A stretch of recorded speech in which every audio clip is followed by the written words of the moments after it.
Bujqësia e pemtaria po përballen me mungesë të madhe të fuqisë punëtore, duke bërë që të mos ketë shumë mundësi zhvillimi për ta.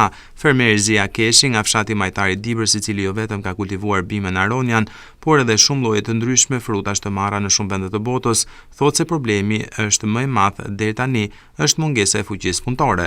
Keshi ka eksperimentuar shumë lloje frutash të cilat kanë rezultuar të suksesshme për klimën e vendit tonë, por shqetësimi më i madh i tij mbetet fuqia punëtore e cila po e dëmton rënd sektorin e bujqësisë. Në fermën e tij, Zia Keshi ka me 10 lloje fidanësh të frutave të ndryshme që kanë ardhur për herë të parë në vendin tonë, por që shumë specialistë nuk i njohin ende.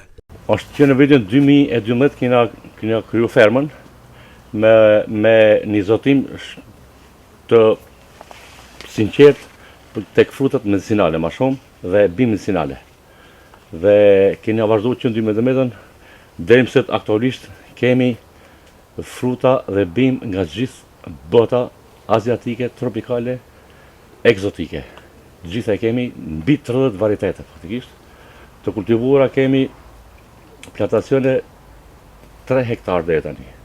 Por kemi rënë në vështirësina të mëdha për fuqi punëtore zero.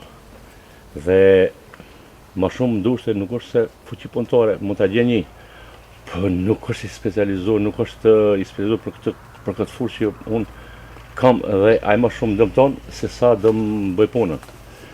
Kemi ardhur me vështirësina të mëdha, me thënë drejtën.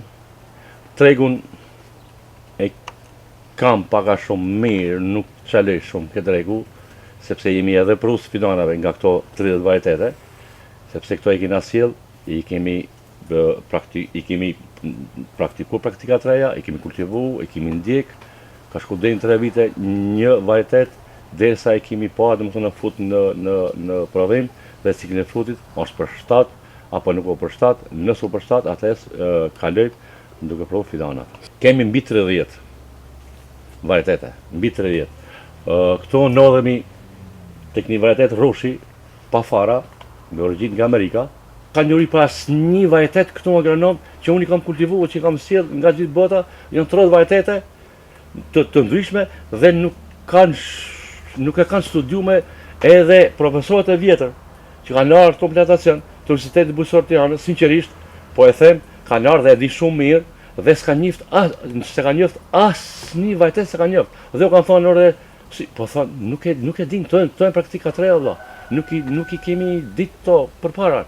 Ndihmë nga shteti keni patur për gjithë këtë? Ndihmë nga shteti, me thonë deri tani, zero. Kam aplikuar për naftën, çaj është, vetëm nafta. Me thonë, 3 dërim, 300.000 lekë. Ma shumë marrën kohë për të shku të aplikoj, se humbë ditën e punës, se sa ato 300.000 lekë, me thonë drejtën.